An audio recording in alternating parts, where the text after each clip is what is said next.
Hello everyone, economics से related इस YouTube channel में आप सभी का दोबारा से स्वागत है।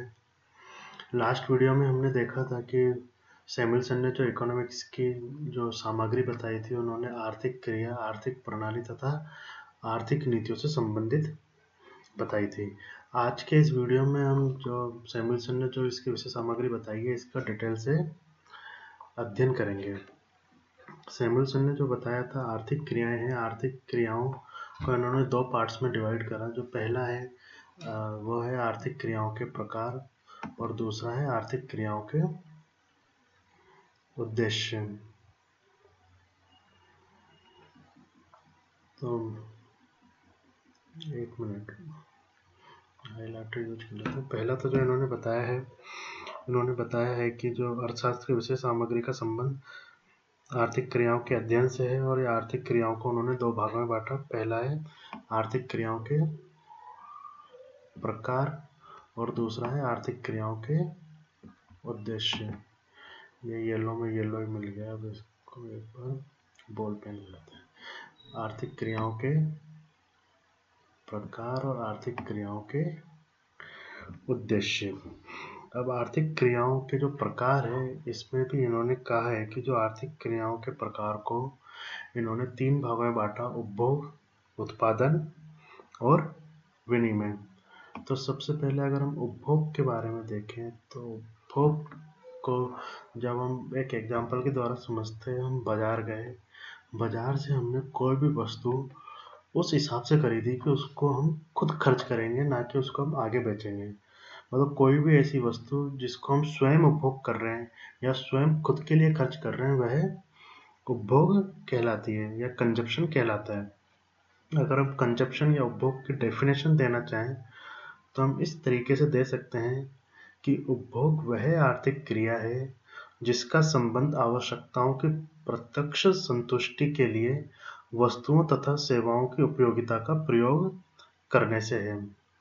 कि जो आवश्यकताओं की प्रत्यक्ष संतुष्टि के लिए जो वस्तुओं तथा सेवाओं का जो उपयोग करते हैं, वह हमारा उपभोग कहलाता है। अगर इसको हम एग्जाम्पल से देखें तो कपड़ा पहनना, रोटी खाना, चाय पीना आदि जो भी क्रियाएं, वह हमारी उपभोग क्रियाएं हैं। इसके बाद हम देखते हैं जो इसका दूसरा प्रकार है, वह है उत्पादन या प्रोडक्शन।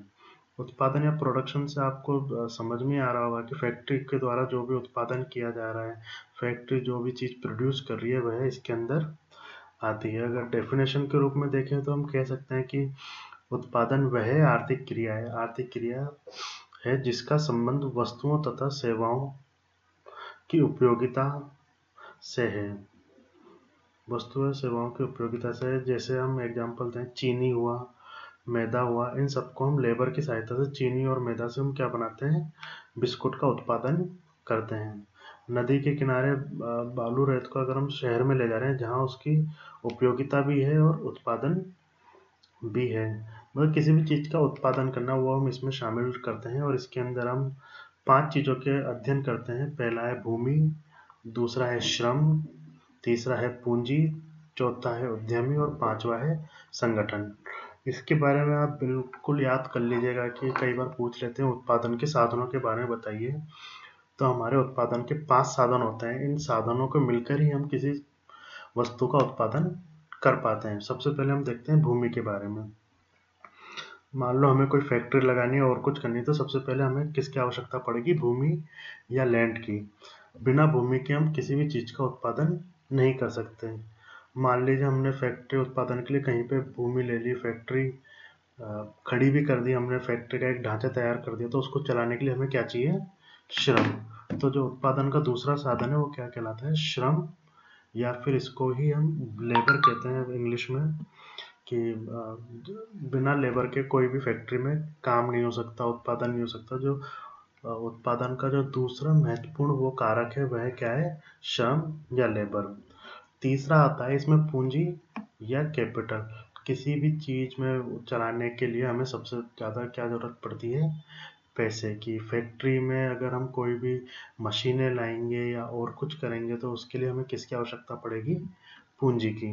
तो जो उत्पादन का तीसरा सबसे महत्वपूर्ण कारक है, वह क्या है, भूमि। चौथा आता है उद्यमी। उद्यमी को आप इस तरीके से समझ लीजिए, जो पैसा लगा रहा है या फैक्ट्री का मालिक है, या फिर इसको कई बार हम साहसी भी कहते हैं, कि जिसमें पैसा लगाने की ताकत है और वो अपने दम पर इस फैक्ट्री को खड़ा कर रहा है। ये भी एक कारक के रूप में ही है कि सबसे पहले भूमि हो, श्रम हो, पूंजी हो, लेकिन इन सबको संचालित करने के लिए सबसे पहले किसकी जरूरत होगी? कोई एक आदमी या उस फैक्ट्री का ओनर, जिसको हम उद्यमी कहते हैं। पांचवा होता है संगठन। कई बार हम बड़ी बड़ी फैक्ट्रीज देखते हैं तो उसमें केवल एक आदमी काम नहीं करता, वो एक अपनी कोर कमेटी बना लेते हैं, संगठन बना लेते हैं, फिर वो संगठन मिलके उसके सारे डिसीजन लेता है। तो उत्पादन के पांचों साधन के बारे में आप देख लीजिएगा कि भूमि, श्रम, पूंजी, उद्यमी और संगठन, ये हमारे क्या है? उत्पादन के साधन। तीसरा हम आर्थिक क्रियाओं के प्रकार देखते हैं, वह क्या कहलाता है? विनिमय। अब विनिमय या एक्सचेंज कह दीजिए, इसको भी आप नाम से समझ सकते हैं कि हम बाजार गए, बाजार में हमने पैसा दिया, पैसे देके हमने कोई वस्तु खरीद ली। जो हमने पैसा दिया वो है क्या है? हमारा विनिमय, कि जिसके द्वारा हम किसी वस्तु को खरीद रहे हैं, जो हमारा विनिमय का साधन है। अगर हम इसको डेफिनेशन के रूप में देखें तो हम कह सकते हैं कि विनिमय या एक्सचेंज वह क्रिया है जिसका संबंध किसी वस्तु या उत्पादन के साधन के क्रय विक्रय से है। इनका क्रय विक्रय अधिकतर मुद्रा के द्वारा किया जाता है। इस क्रिया को कीमत निर्धारण भी कहा जाता है।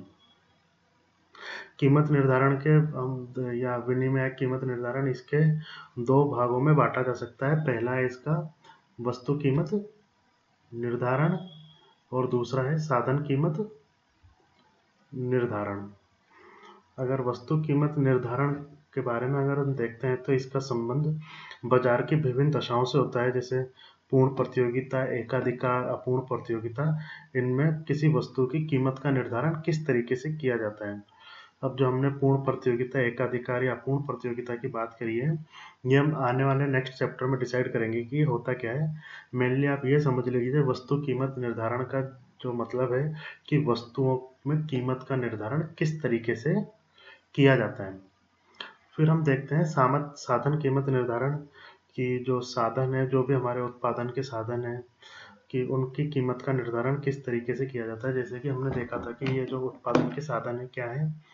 भूमि, श्रम, पूंजी, उद्यमी और संगठन, कि इनकी कीमत का निर्धारण किस तरीके से करते हैं। जैसे जो भूमि है, भूमि से तो हमें क्या मिलता है? लगान। भूमि से हमें क्या मिलता है?